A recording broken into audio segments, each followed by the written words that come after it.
Walang kaalam-alam si Atty. De la Cruz na may hidden camera pala sa opisina ni Wilfred. Matinding emosyon ang bumalot sa tahanan ng pamilya ni Wilfred nang harapin siya ng kanyang anak na si Amber. Hindi na nito napigilan ng galit at sama ng loob dahil sa hindi pagdalo ng ama sa birthday ni Leah, ang kanyang bunsong kapatid. Mariing sinabi ni Amber na palpak na nga raw ito bilang asawa at ngayon, pati sa pagiging ama ay nadadala pa ang kapalpakan. Ang bawat salitang binitawan ni Amber ay parang sibat na tumama sa puso ni Wilfred sapagkat sa kabila ng kanyang pagkukulang, hindi niya kailanman ginustong masaktan ang kanyang mga anak. Ngunit sa pagkakataong ito wala siyang maipaliwanag. Hindi niya alam kung paano ipagtanggol ang sarili dahil maging siya mismo ay nagtataka sa nangyari. Noong araw na iyon bigla na lang siya nahilo, nanlambot at tuluyang nakatulog ng walang malay. Parang may kumokontrol sa kanyang katawan at ngayon, narito siya, umaharap sa galit ng anak na hindi man lang niya maipaliwanag na maayos. Samantala, sa gitna ng pagsisisi, nagpa siya si Wilfred na personal na humingi ng tawad kay Leah, ang kanyang anak na labis na nasaktan sa kanyang pagliban. Dala niya ang mga regalong hindi na niya naibigay noong kaarawan nito, mga bulaklak at isang maliit na laruan, pati na ang pinangako nitong cake. Subalit pagdating niya sa bahay nila Leah, malamig ang pagtanggap sa kanya ng bata. Hindi tumitingin, hindi ngumingiti. Ito raw ang unang beses na sinira ni Wilfred ang pangako niya kay Leah. Isang pangakong lagi niyang tinutupad kahit gaano siya kabisi noon. Kaya naman labis na nadurog ang puso ng bata at lalong sumidhi ang guilt ni Wilfred. Ngunit sa kabilang dako, isang mas mapanganib na larong isipan ang nagaganap. Alam ni Dennis na pupunta si Wilfred kay Carol upang magpaliwanag. Kaya inunahan na niya ito. Lumapit siya kay Carol na may daladalang huwad na simpatya.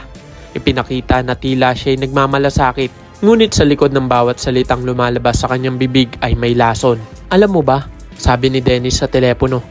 Kaya hindi nakadalo si Wilfred sa birthday ni Leah ay dahil dinalaw daw niya si Ronnie sa kulungan. Baka tinutulungan pa niyang makalaya ang taong iyon. Isang pang-uudyok na agad namang tumimo sa isip ni Carol. Kahit hindi niya ito pinapakita, ramdam ni Dennis na tinamaan ang tiwala nito kay Wilfred at iyon ang gusto niyang mangyari. Pagharap ni Wilfred kay Carol, puno ng pag-aalinlangan ang kanyang mga mata. Alam niyang kailangang magpaliwanag ngunit bago pa man siya makapagsalita, sumabog na agad ang emosyon ni Carol. Masakit na sinabi ni Carol na tila mas mahalaga pa raw kay Wilfred si Ronnie kaysa sa anak nitong si Leah. Na kung tutuusin ay dapat siya ang pinili nito, hindi ang ibang tao. At sa galit at sama ng loob, naungkat ni Carol ang mga alaala ng nakaraan, ang mga pangakong binitawan ni Wilfred na hindi raw siya iiwan, na siya lang ang mamahalin. Nagulat si Wilfred, hindi niya inaasahan na mabubuksan muli ang mga lumang sugat at doon niya napagtanto, hindi pa rin nakaka-move on si Carol. Sa kabila ng lahat ng sakit, galit at pagtatapos ng kanilang relasyon, may bahagi pa rin sa puso nito na nananatiling sa kanya. Ngunit bago pa siya makapagsabi muli ng kanyang panig, biglang tumunog ang doorbell. Pagbukas ni Carol ng pinto, bumungad sa kanya ang isang car trunk surprise, mga ilaw, lobo at bulaklak na inihanda ni Dennis. Naroon din si Dennis na nakangiti at may hawak pang bouquet. Sa labas, parang eksena ng romansa, ngunit sa loob ni Carol, labanan ng emosyon, pagkalito at sakit, at hindi pa rin lubos na paglimot. Alam ni Carol sa kanyang sarili na hindi pa siya handang magmahal muli. Sa kabila ng lahat, si Wilfred pa rin ang tinitibok ng kanyang puso. Umaasa siyang sana, balang araw, magkakaayos din silang muli. Ngunit sa harap ng lahat ng ito, kailangan niyang protektahan ang kanyang dignidad. Kaya upang ipakita na wala na siyang nararamdaman para kay Wilfred, sinagot niya si Dennis sa mismong harap nito. Isang desisyong puno ng sakit at pagpapanggap. Ang bawat ngiti ni Carol kay Dennis ay isang maskarang nagtatago ng sugatang puso. Habang naguguluhan si Wilfred sa mga nangyayari, nagdiriwang naman sa kabilang banda sina Dennis at Allison. Sa tingin nila, matagumpay ang kanilang plano. Wala raw kaalam-alam sina Wilfred at Carol na sila ang may pakana ng lahat ng kaguluhan, mula sa pagkasira ng tiwala hanggang sa mga maling akala na kanilang pinagtatahi-tahi. Ngunit kung inaakala ni Dennis na tuluyan na niyang nalansi si Wilfred, nagkakamali siya. Tahimik ngunit matatag si Wilfred. Ipinatawag niya ang kanyang private investigator upang muling buksan ang kaso ng pagkamatay ng dati niyang asawa, si Joy. Nais niyang malaman kung sino ang lalaking huling nakausap nito sa telepono bago ito pinatay. Baka iyon ang susi sa katotohanan. Makaraan ang ilang pagsisiyasat, bumalik ang private investigator na may dalang folder. Pagbukas ni Wilfred, nanlaki ang kanyang mga mata. Nasa larawan si Joy, ang kanyang yumaong asawa kasama si Dennis sa loob ng kotse. Magkalapit at malinaw na may namamagitan sa kanila. Parang biglang bumigat ang mundo ni Wilfred. Sa isang iglap, nagdikit-dikit ang mga peraso ng palaisipan.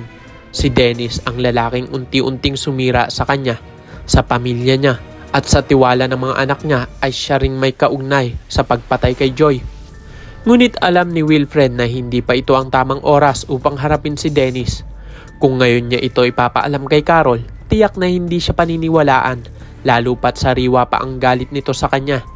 Kaya pinili niyang manahimik at pagmasdan muna ang bawat kilos ni Dennis habang pinagtitibay pa ang mga ebidensya. Sa gitna ng lahat ng ito, isang bagong tuklas ang magbabago sa daloy ng kwento. Dumating si Tristan, dala ang isang manikang binili niya para idagdag sa dollhouse ni Leah. Habang inaayos niya ito, ay may napansin siyang kumikislap na ilaw sa gilid ng dollhouse, isang bagay na hindi bahagi ng laruan. Lumapit siya at nang suriin, natuklasan niyang iyon pala ay isang maliit na hidden camera. Nakakabit mismo sa regalong ibinigay noon ni Dennis. Dali-dali niyang ipinakita ito kay Carol at agad nila itong ipinasuri sa IT specialist.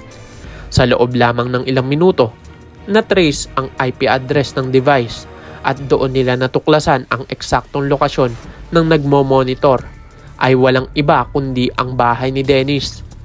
Nang marinig ito ni Carol, bumagsak ang lahat ng paniniwala niya kay Dennis. Lahat ng pag-aakalang pag-aalaga, lahat ng pagpapanggap na kabaitan. Ayun pala, lahat iyon ay isang malaking kasinungalingan.